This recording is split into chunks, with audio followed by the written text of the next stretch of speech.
Good morning to all of you. Welcome to Legal Matters by Sai Babu Sukara. Today we are going to discuss a case which was taken up under section 306 IPC. You all know abetment to commit suicide, but ultimately Supreme Court quashed the same, holding that a teacher can reprimand the student. It cannot be called as harassment. For causing the incitement, it should be direct, it should be projected, or it should be towards the point, and it should drive the person to such an extent that he should think that there is no other way except to commit suicide. Then only it is called abetment to commit suicide, but not this way of reprimanding a student that he is not coming to the school regularly. It would not amount to abetment to suicide or provoking to commit suicide. So this was held by two judges bench in the case of GEO, not JIO, GEO Varghese versus State of Rajasthan, 2021. You can see this citation, LL 2021 SC 539. In criminal appeal number 1164 by 2021, and the judgment was given yesterday, that is on 5/10/2021, by two judges, Honorable Justice Abdul Nazir and Krishna Murari.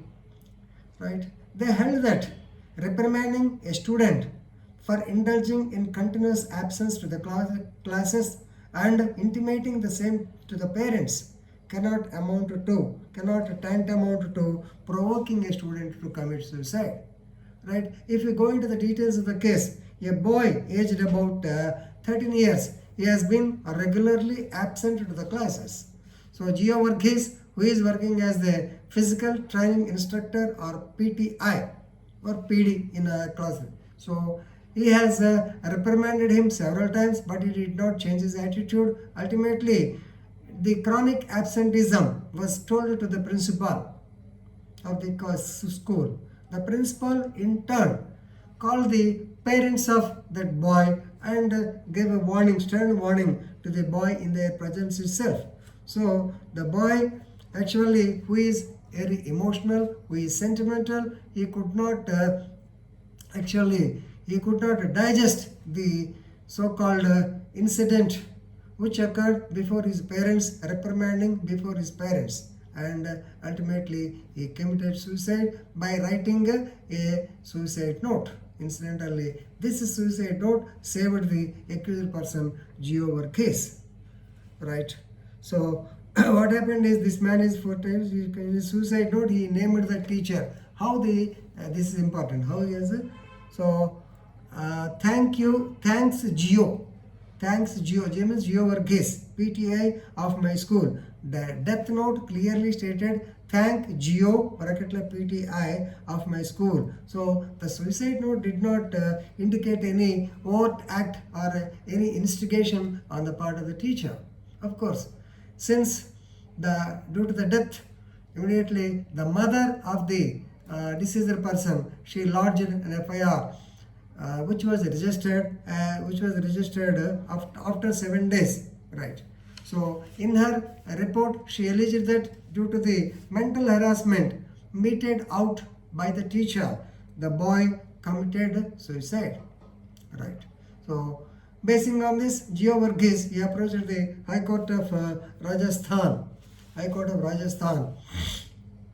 to quash the proceedings, but of course High Court said no, let the investigation be continued, because that is valuable life or very precious life of a student has been lost. Ultimately, the matter came to the Supreme Court. So it was argued before the apex court that allegations in the FIR clearly spells out that the accused is in no way abetted the commission of the suicide, basing on the death note or suicide note.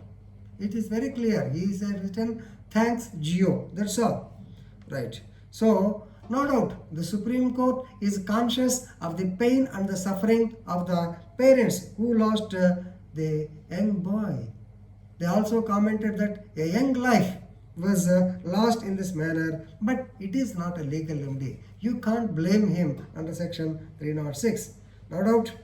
So, duty of the teacher to reprimand the student, this is all accepted. That's why I told you in the law of torts, parental authority, it is a quasi-parental authority. So, when you send your boys or girls, your children to the school, the headmaster or the teachers, they play the role of the teacher, parent, that is quasi-parental authority. Yes, law of torts will not, in that class I told you that these things will not attract. If the if the principal gives some punishment type, then you have to bear it. That's all. You cannot say that it is illegal.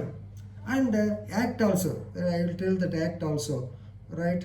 Section 24, clause E of the Right of Children to Free and Compulsory Education Act 2009.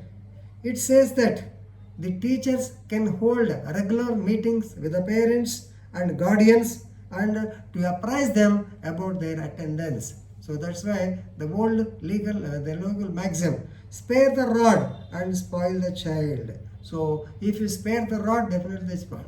అలాగే తోటకూర దొంగతనం చేసినప్పుడే వాడిని నివారించి ఉంటే ఆ తర్వాత పెద్ద దొంగ అయ్యిండు. తోటరాముడి సినిమాలో ఎన్టీ రామారావు డైలాగ్. సో చిన్నప్పుడు తోటకూర దొంగతనం చేసినప్పుడే మదర్ తండ్రి చేసి ఉంటే definitely if she has reprimanded, then the boy would have been set right. Otherwise, if you spare him, definitely he will continue the absence. So here ultimately the court found that section 306, for section 306 there should be direct cogent incitement to the offense.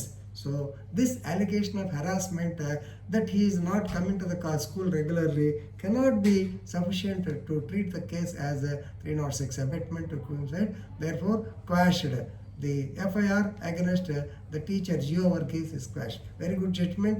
So normally nowadays the parents are also not willing to see that their children are being punished by the students, and they are filing cases also. Of course, here it is not a corporal punishment. He did not beat him. He has informed about his absence to the principal, who called the parents. And in the presence of the parents, this boy was reprimanded. He has taken it seriously. Because of the emotion, he committed suicide. It cannot be a case of abetment to commit suicide. So this is a very good judgment. Please read it and enrich your legal knowledge. Thank you very much.